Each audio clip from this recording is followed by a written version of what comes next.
Bonjour à toutes et à tous et bienvenue dans le briefing des marchés du mercredi 6 octobre 2021. Avant toute chose, je vous laisse prendre connaissance de l'avertissement légal sur les risques.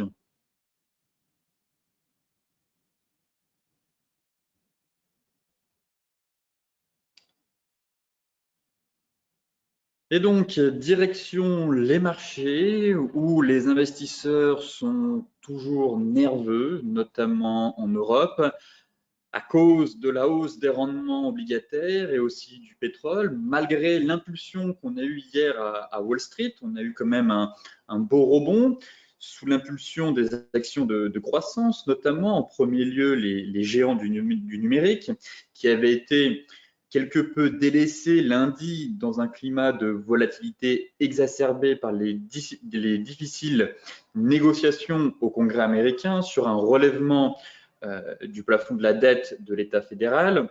Et il s'agit de la quatrième séance consécutive au cours de laquelle le S&P varie d'au moins 1% dans un sens ou dans l'autre.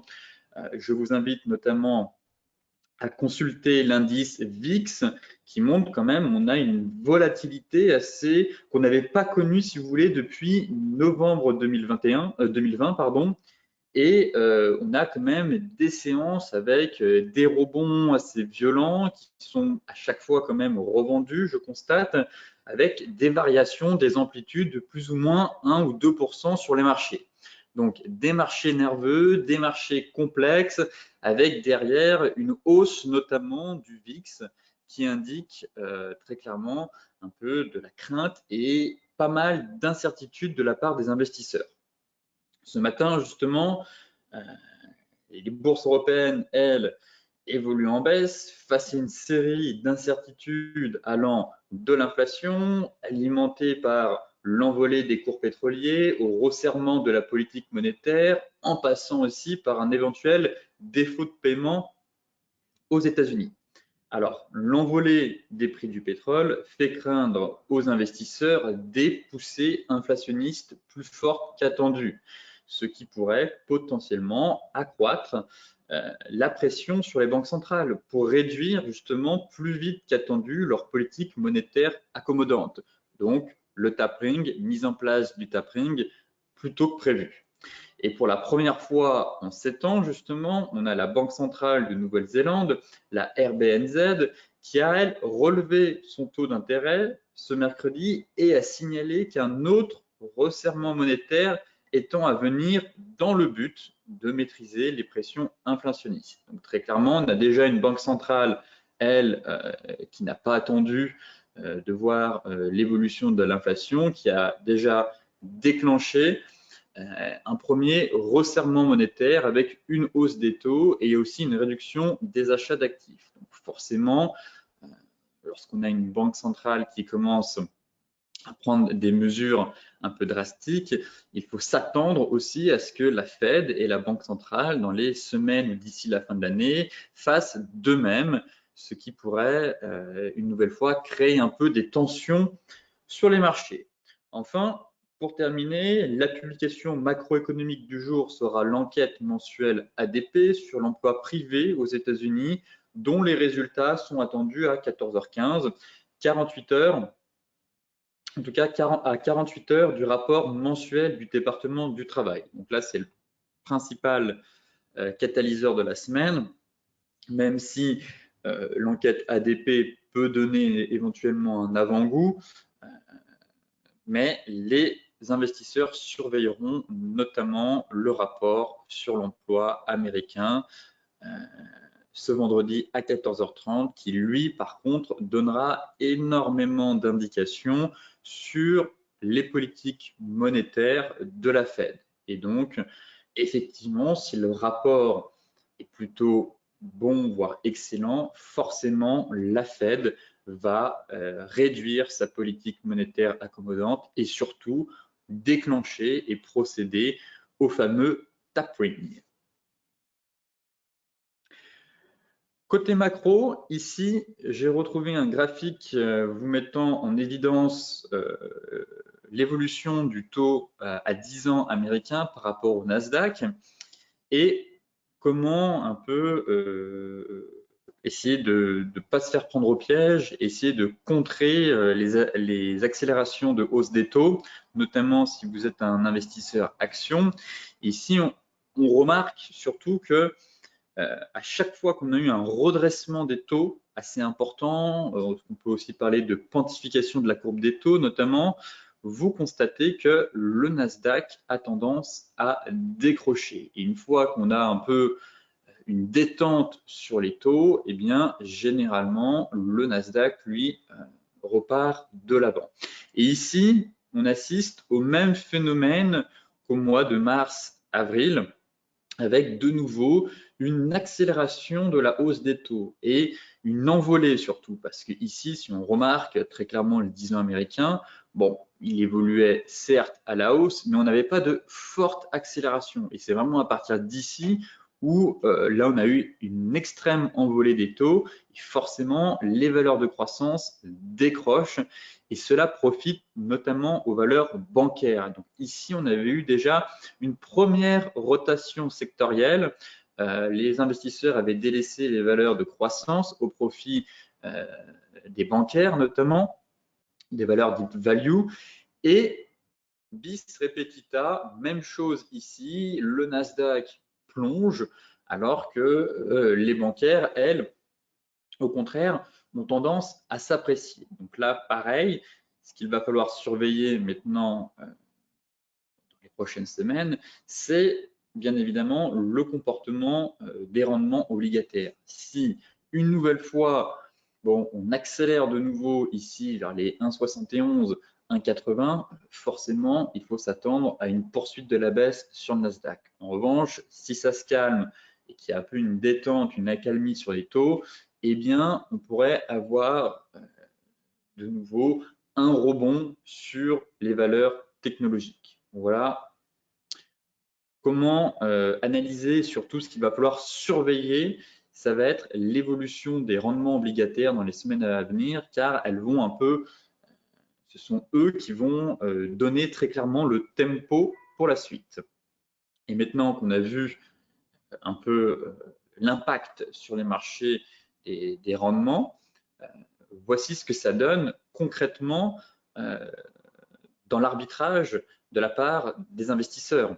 Et on se rend compte qu'on a eu des mouvements justement sectoriels. Rappelez-vous, en début de semaine dernière, je vous avais mis un graphique en fonction des cycles du marché, des rotations sectorielles qu'on pouvait avoir.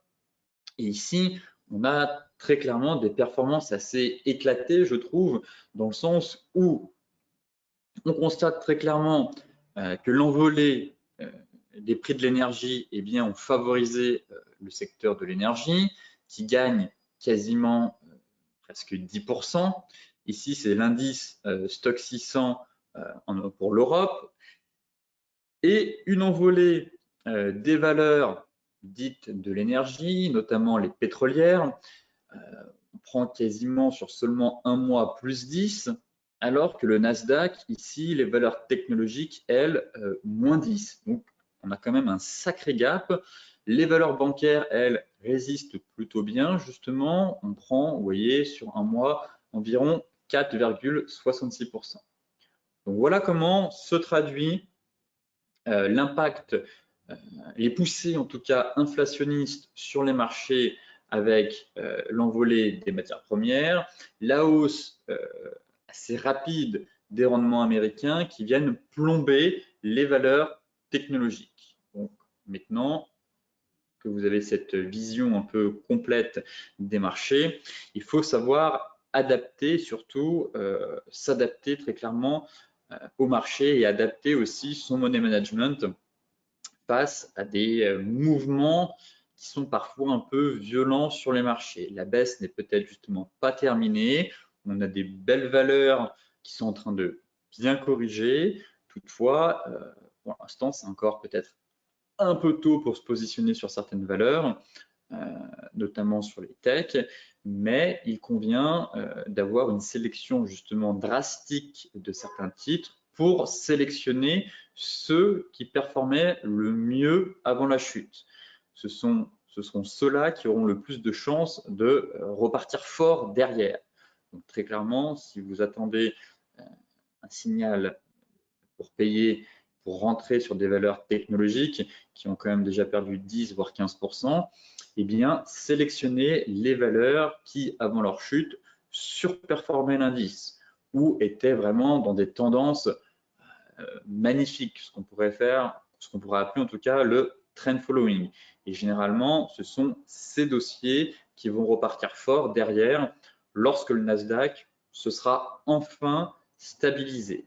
Pour l'heure, on a toujours des craintes et des incertitudes, donc il faut plutôt se positionner sur les valeurs qui profitent à ce cycle actuel et revenir sur les valeurs qui sont actuellement boudées et vendues par les opérateurs lorsqu'on constatera très clairement une accalmie sur les marchés. Côté graphique,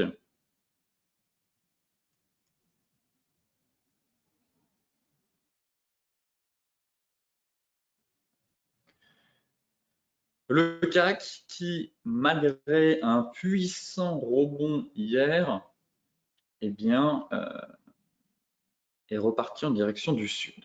Très clairement, je parlais de la zone à 6520 à franchir. C'est vrai qu'hier, on a eu une belle bougie, quasiment sans mèche, un beau Marubozu, mais très clairement, c'est revendu. Les marchés sont nerveux, les marchés sont complexes même.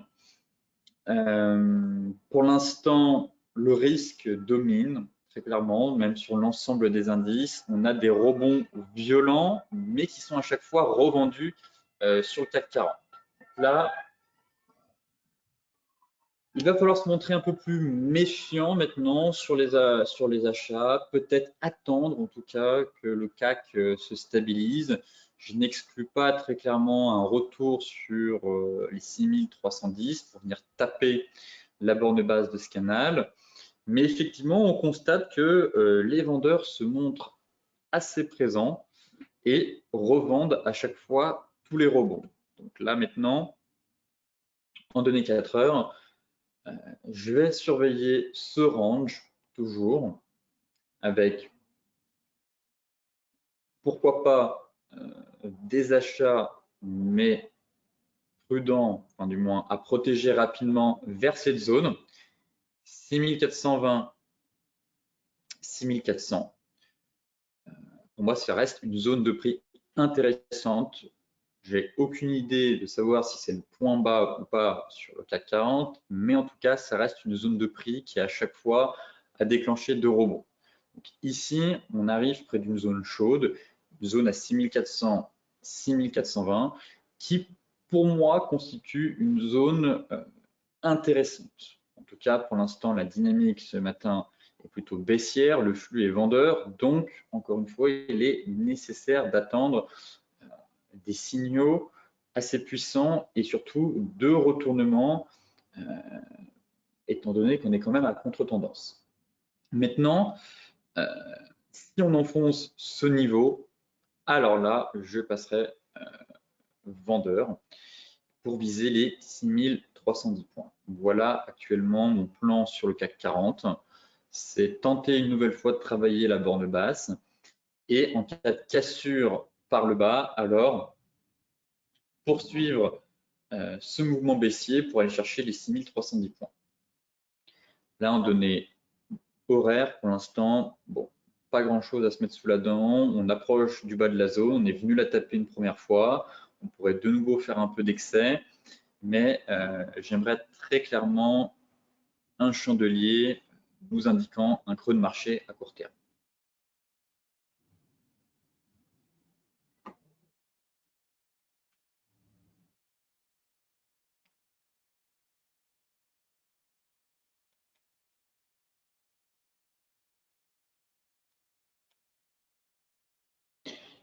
Et ici,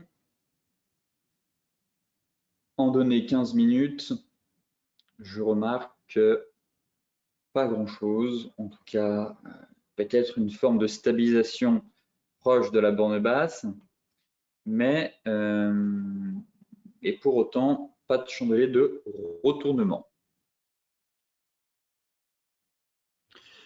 Concernant le DAX, c'est la même chose, sauf que ici, la chose intéressante, ça reste toujours d'aller chercher la MM50. Donc là, j'ai un objectif. C'est ma zone d'achat ici sur le DAX.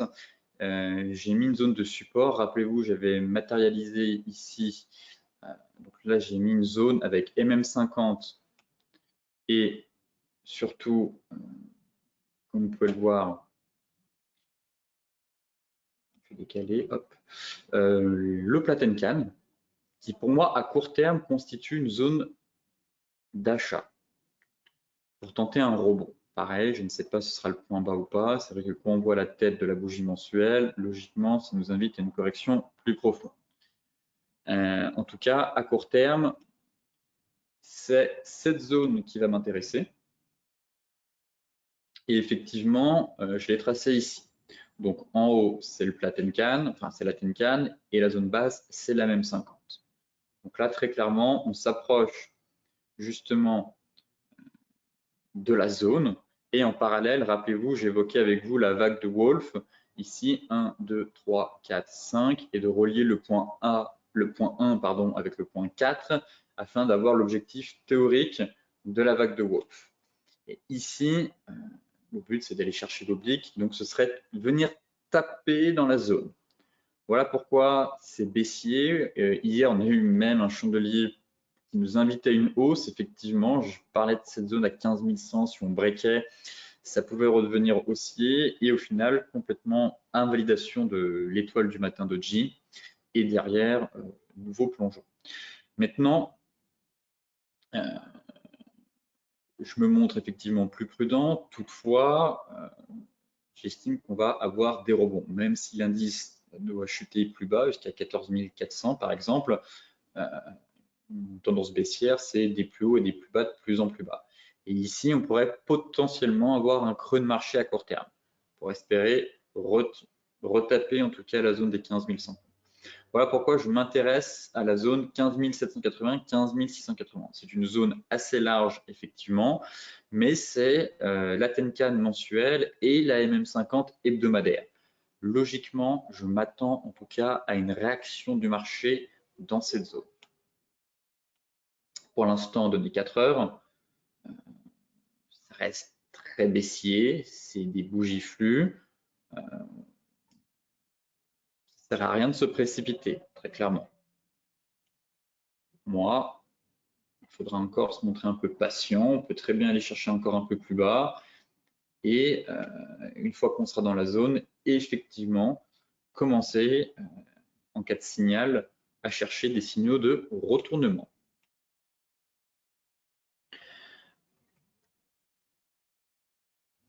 Le Dow Jones.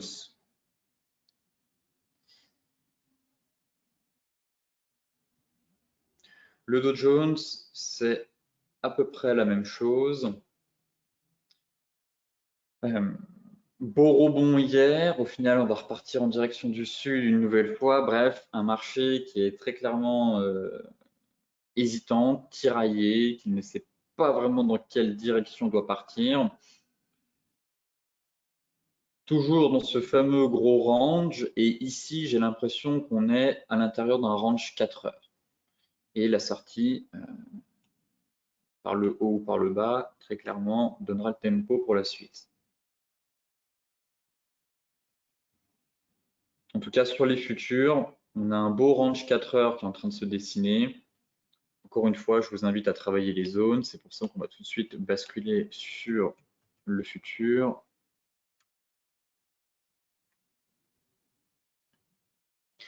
Voilà. Pour moi, j'ai ce range ici à travailler une nouvelle fois sur l'indice américain en données 4 heures.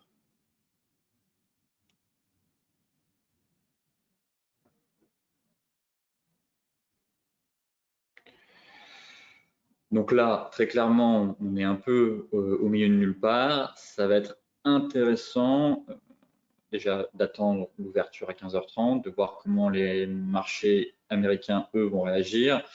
Effectivement, hier, j'étais un peu dubitatif sur le rebond, étant donné qu'en Europe, c'était assez fébrile. Et finalement, derrière, on a eu une très forte poussée de la part des US en mode bulldozer et ça a même constitué au final des bull traps sur les indices européens. Donc là, pareil, j'attends de voir l'ouverture américaine à 15h30 pour avoir un peu plus de visibilité. Est-ce que les US vont paniquer? Dans ce cas-là, on cherchera de nouveau des achats vers la borne basse ou au contraire, repasser en mode bulldozer et aller chercher la borne haute. En tout cas, ici, on n'est pas sur un niveau clé qui m'intéresse, peut-être plus pour les traders expérimentés, où on peut éventuellement avoir voilà, un range 1 heure. Là, on est sur support. Effectivement, on a un support intermédiaire pour avoir une réaction positive des prix sur ce niveau de support. Néanmoins, j'attendrai quand même l'ouverture US afin d'avoir tout simplement un peu plus de visibilité, savoir s'ils vont paniquer comme en Europe et accélérer à la baisse ou au contraire nous faire comme hier une belle remontada et pourquoi pas annuler la baisse qu'il y a actuellement sur les futurs. Sinon, toujours essayer d'intervenir dans ces deux zones-là. Généralement, vous voyez qu'on a quand même des belles réactions des prix à chaque fois qu'on vient de taper ces zones. Donc, pour les moins expérimentés, je vous invite tout simplement à retravailler la zone 34 000, 34 200, 33 500, 33 400. Voilà, ce sont des zones clés et à chaque fois, on a quand même une belle réaction des prix dans ces zones-là.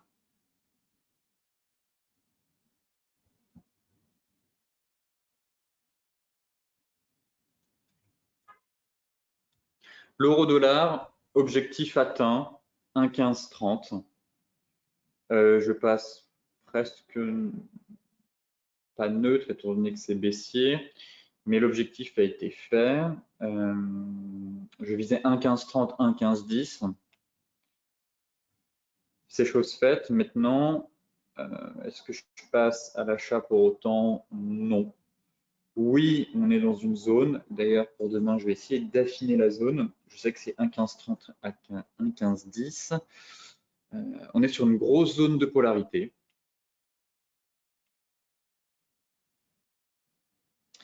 Mais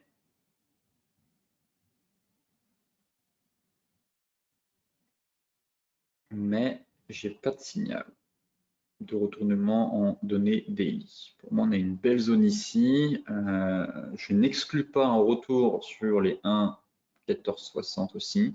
Là, c'est vraiment un très très beau niveau, les 1,1460. Mais en attendant, là, voilà, on est sur une zone chaude aussi. On a une belle zone de prix là où ça a pas mal méché. On est en train d'enfoncer la MM200. Voilà les niveaux qui vont surtout m'intéresser maintenant, c'est 1,1530, 1,1460 sur signal. Donc, celles et ceux qui étaient vendeurs prennent des bénéfices, abaissent leur stop. C'est aussi possible qu'on aille chercher plus bas. Effectivement, on a le NFP vendredi. On pourrait poursuivre ce plongeon en direction des 1,1460. Néanmoins, maintenant, un rebond est envisageable. Seulement, encore une fois, j'attends un signal. Ce n'est pas parce qu'on est dans une zone qu'il faut payer aveuglement. On attend voilà, un élément technique suggérant un rebond technique, voire une reprise haussière.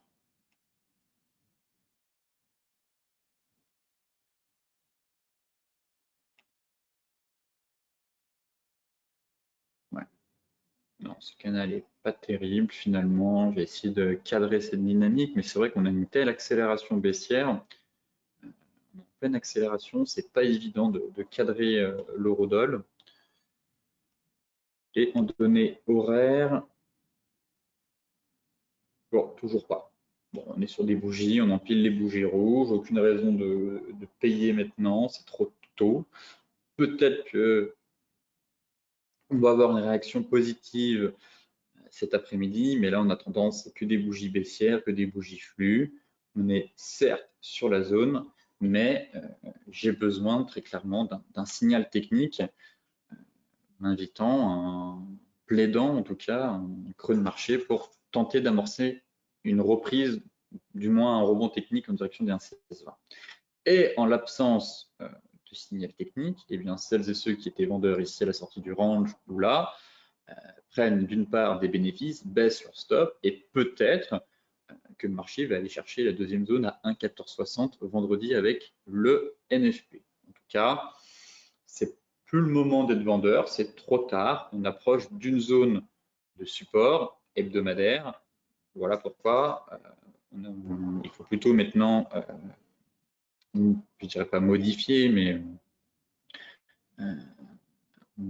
manager sa gestion du risque plutôt que prendre des positions dans l'immédiat. Le GBP USD, pareil, ça plie malgré l'énorme rebond qu'on a eu en début de semaine. Et j'ai bien envie de repasser baissier aussi sur cette paire. Sentiment qu'on est dans on a eu un énorme rebond technique et se caractérise par le pullback sur le triangle. L'objectif théorique, lui, n'a pas été atteint. Effectivement, ce serait même plus bas. Vous voyez, ce serait aux alentours des 1,3240, 1,3255. Et là, c'est baissier, cassure, pleine accélération, pullback. Et là, de nouveau, on fait un avalement. Et on repasse justement sous les 1,36, 1,3572. Donc derrière, on vient un peu pullbacker notre triangle. On fait un avalement. Certains verront un avalement, d'autres me diront étoile du soir. Effectivement, les deux sont possibles aussi. Voilà pourquoi j'ai le sentiment que ça commence à caler sur le GBP et qu'avec un stop loss au-dessus de la zone, on pourrait de nouveau retomber en direction des 1,3460 et viser 1,3550. Et en TP3, ce serait 1,3250. En tout cas, c'est le plan que j'ai maintenant. Le sentiment qu'on a eu un énorme rebond et que si le chandelier là se confirme et qu'on casse bien une nouvelle fois à la baisse les 1,36 et les 1,3570, alors effectivement, j'aurai un biais baissier sur cette paire pour viser en TP1 1,3460, en TP2 1,3350 et en TP3 les 1,3254.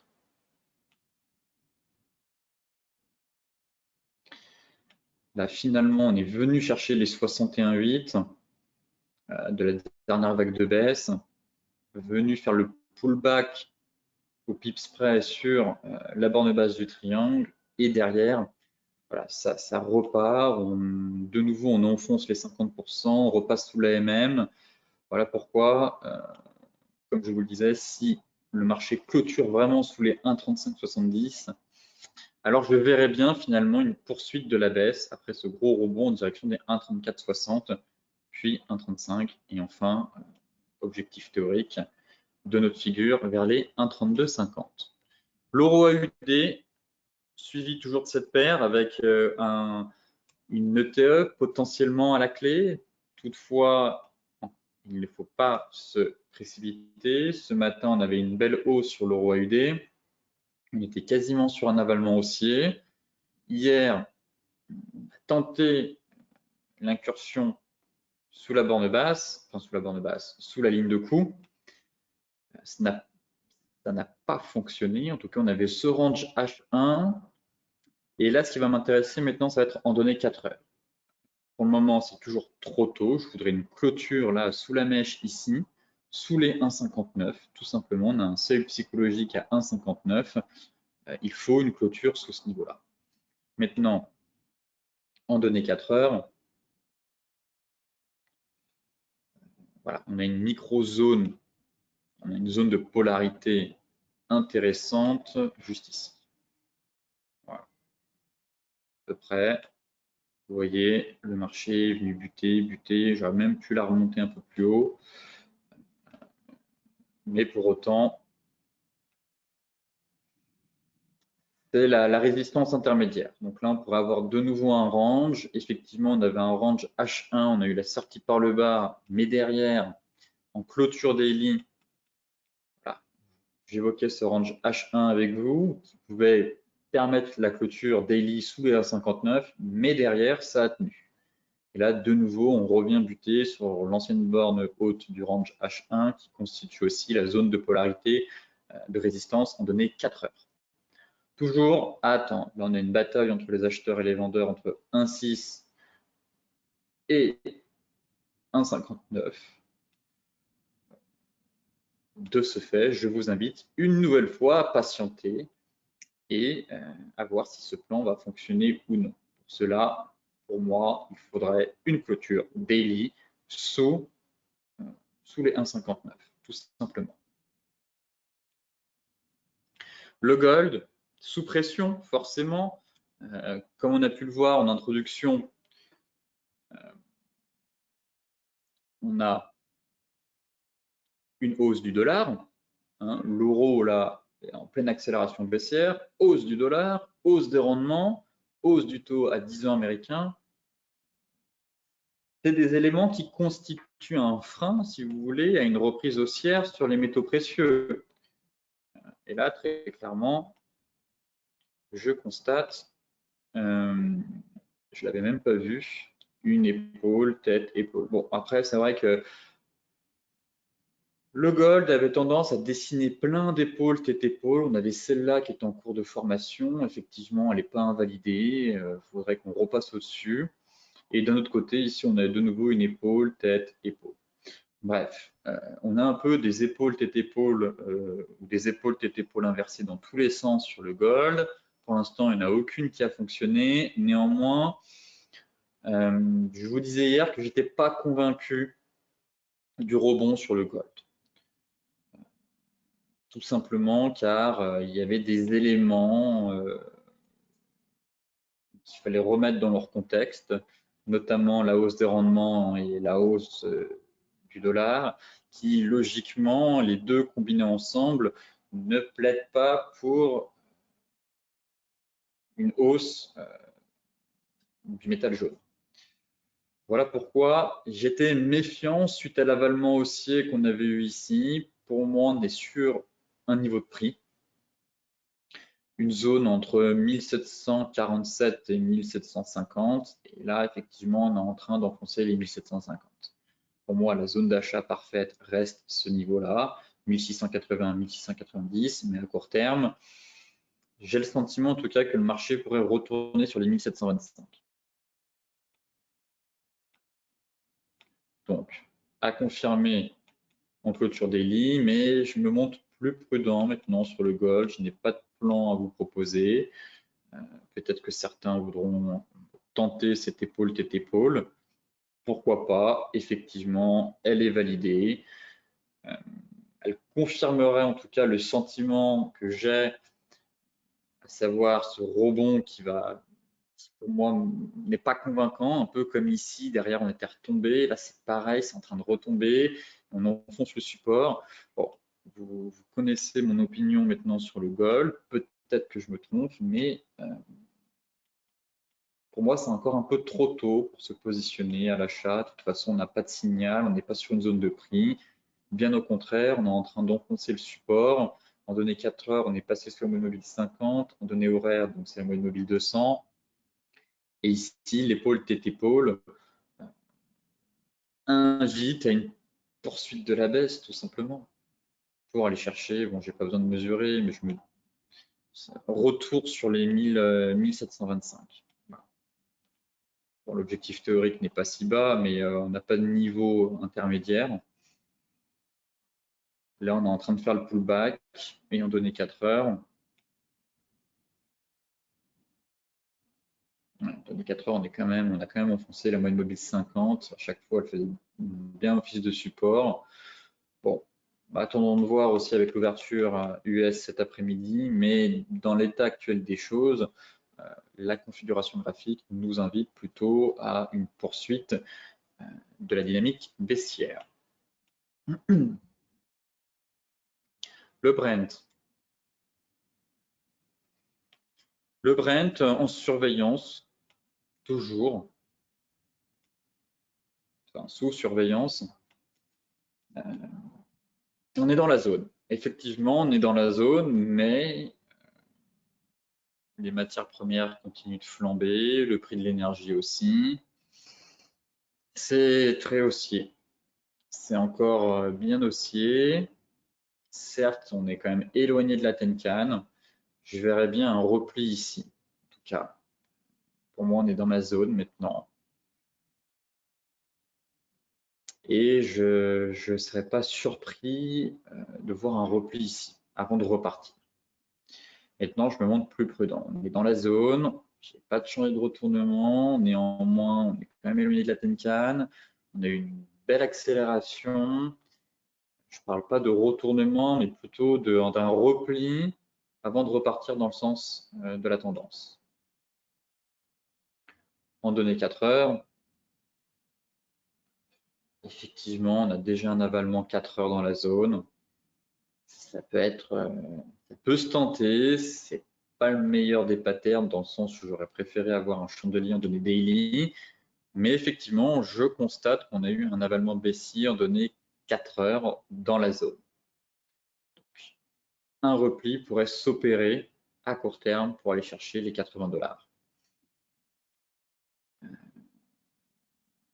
C'est compliqué le marché du pétrole actuellement, c'est extrêmement haussier, c'est compliqué surtout d'être vendeur. J'ai plutôt envie de chercher des achats sur repli, mais effectivement là on est quand même dans la zone mensuelle. C'est une zone que j'attendais depuis pas mal de temps. Donc, c'est pas le moment de faire la girouette, tout simplement.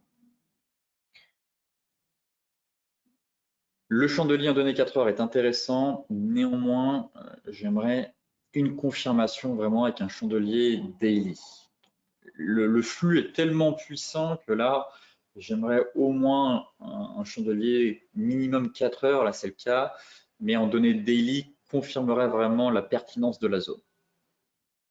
À surveiller, si certains d'entre vous veulent tenter une vente avec un stop loss au-dessus, pourquoi pas, dans ce cas-là, prenez un minimum de risque.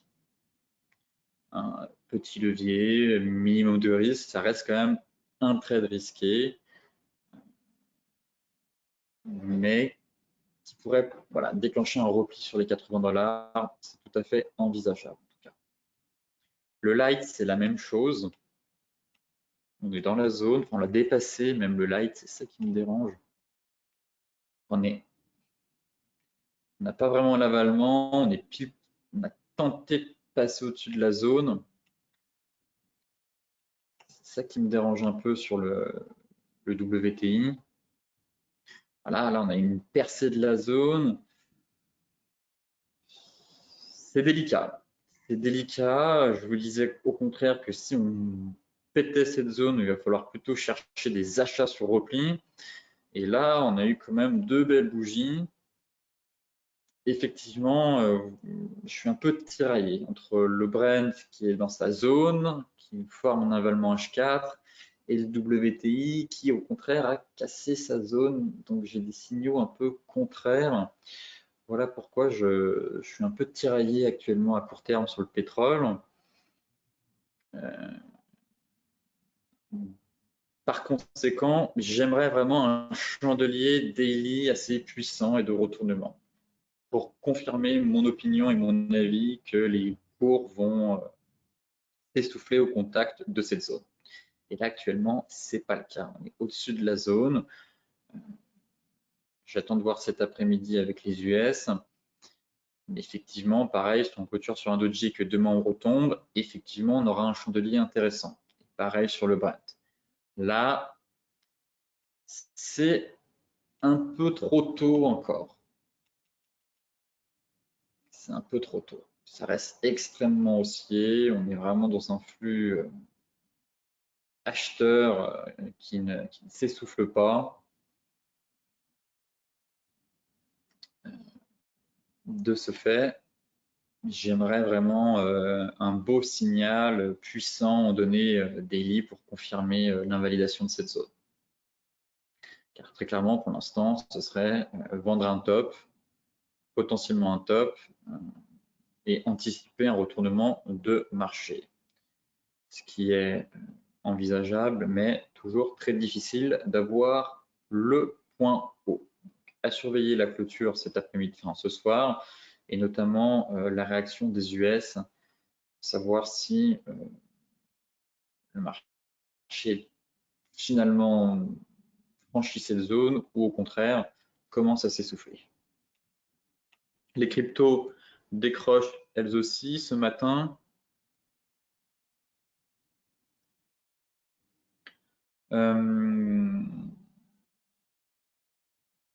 Alors, pas tant le BTC, un peu plus l'Ethereum.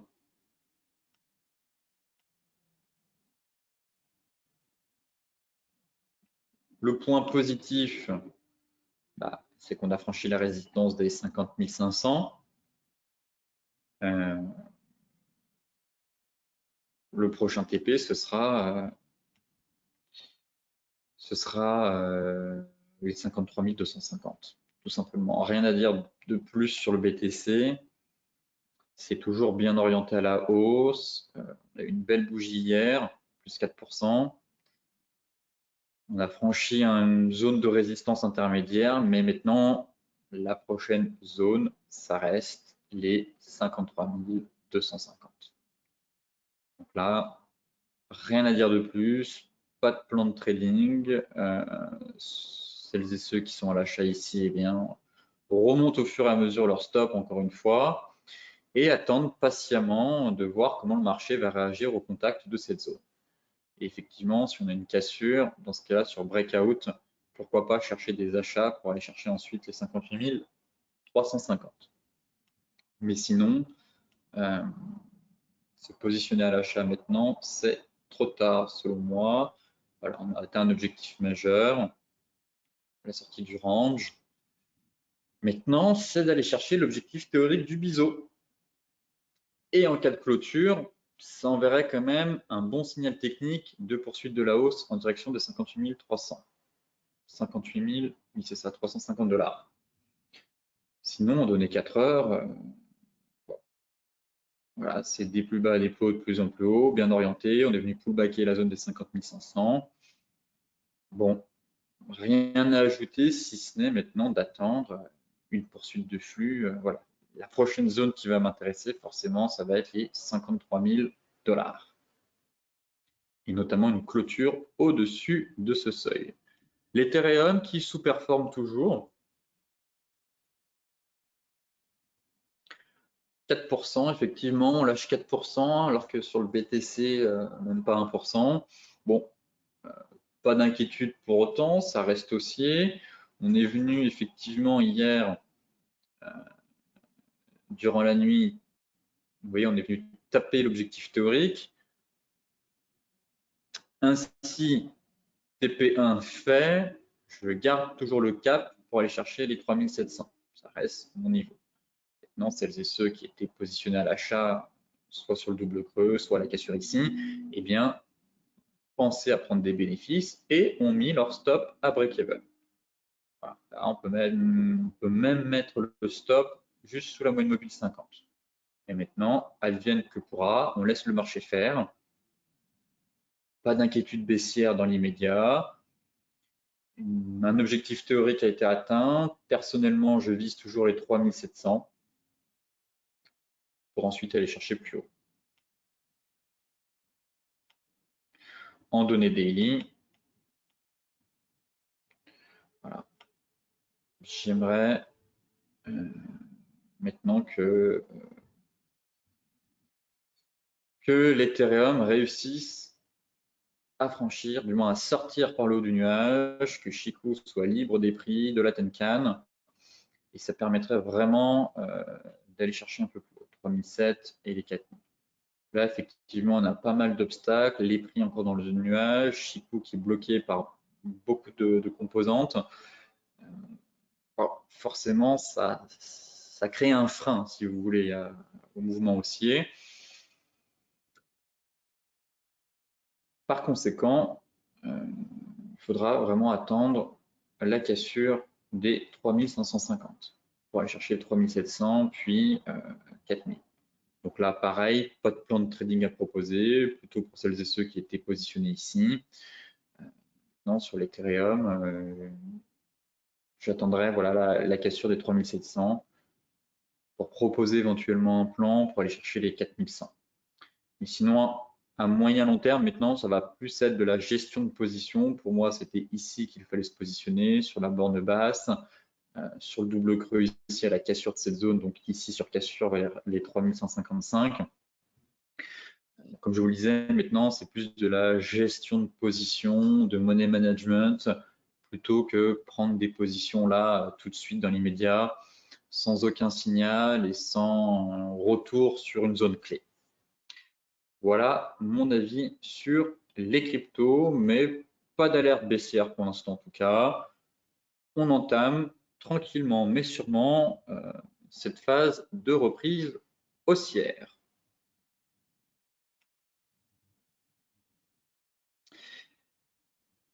Sur ce briefing des marchés touche à sa fin.